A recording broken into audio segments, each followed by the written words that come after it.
বিদ্যালয়ে উপস্থিতির হার কম থাকায় পরীক্ষায় বসতে দেওয়া হয়নি প্রায় ৩০ জন ছাত্রছাত্রীকে। ঘটনা কৃষ্ণপুর বিধানসভা কেন্দ্রের অন্তর্গত বিদ্যাজ্যোতি প্রকল্পের আওতাধীন মাইগঙ্গা সুকান্ত দ্বাদশ শ্রেণী বিদ্যালয়ে বুধবার।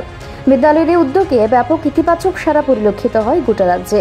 এ বিষয়ে মাইগঙ্গা সুকান্ত দ্বাদশ শ্রেণী বিদ্যালয়ের প্রিন্সিপাল সর্বানীত ভট্টাচার্য জানান, মাইগঙ্গা সুকান্ত দ্বাদশ শ্রেণী বিদ্যালয়ের একাংশ ছাত্রছাত্রীদের বিদ্যালয়ে উপস্থিতির হার 50% থেকেও নিচে।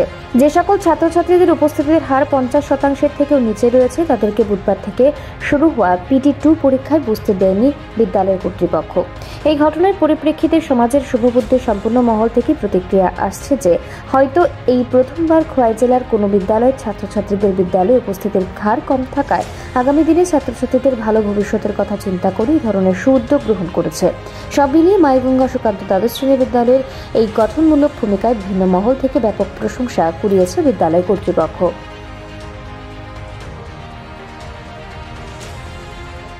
আমাদের স্কুল তো বিদ্যাজ্যোতি CBSE পরিচালিত। CBSE আমরা বোর্ড পরীক্ষা বাচ্চারা 10 আর 12-এ CBSE বোর্ডের আন্ডারে পরীক্ষা দেয়।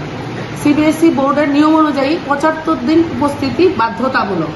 আমাদের স্টুডেন্টরা LOC ফর্ম যখন আমরা ফিল আপ করি তখন 75% অ্যাটেন্ডেন্স ম্যাক্সিমাম স্টুডেন্টেরই নেই, মানে একজন কি ম্যাক্সিমাম একজনের হয়তো থাকলেও থাকতে পারে, কিন্তু ম্যাক্সিমামে নেই।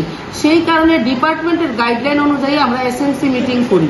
পাশাপাশি গার্জিয়ানদের আন্ডারটেকিং ফর্মেও আমরা সিগনেচার করাই ওদের জানানোর পর SMC মিটিং এর মধ্যে, যেন স্টুডেন্টরা পরবর্তীকালে 75 দিন বিদ্যালয়ে উপস্থিত থাকে। কিন্তু দুর্ভাগ্যজনকভাবে আজকে পর্যন্ত 75 দিন উপস্থিত ছাত্রছাত্রীর সংখ্যা খুব নগণ্য, হাতে গুনলে 1, 2, 3 এর বেশি হয় না। তারপরে আমরা তাদেরকে হাফ ইয়ারলি পরীক্ষার সময় নোটিশও দিই। হাফ ইয়ারলি পরীক্ষার সময় দপ্তরের নির্দেশ ছিল যাতে আমরা অ্যাটেন্ডেন্সটা মেনটেইন করি, কিন্তু সেই জায়গায়ও আমি করিনি।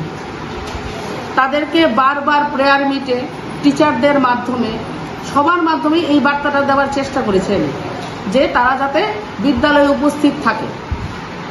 আমি না শুধু, বিদ্যালয়ের SMC কমিটিরও একই প্রচেষ্টা।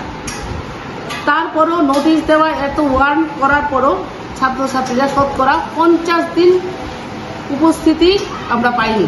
ধরুন 50 জন স্টুডেন্টের মধ্যে হয়তো 20 জনের 50 দিন উপস্থিতি নেই, কিন্তু দপ্তরের নির্দেশে আমরা বিগত 10 বছরের কোশ্চেন পেপারের মানে বাংলা ট্রান্সলেট করে স্টুডেন্টকে দেওয়া হচ্ছে। প্রচেষ্টাটা কিন্তু আমরা করেছি। যদি এই কয়েকদিনে এরা 100% পাস করতে পারে, যদি বিদ্যালয়ে রেগুলার আসে, তাহলে আমার বিশ্বাস এবং আমার বিদ্যালয়ের শিক্ষক শিক্ষিকাদের বিশ্বাস যে এরা নিশ্চয়ই 100% আমরা এবার সাফল্য দেখাতে পারবো বিদ্যালয়ে।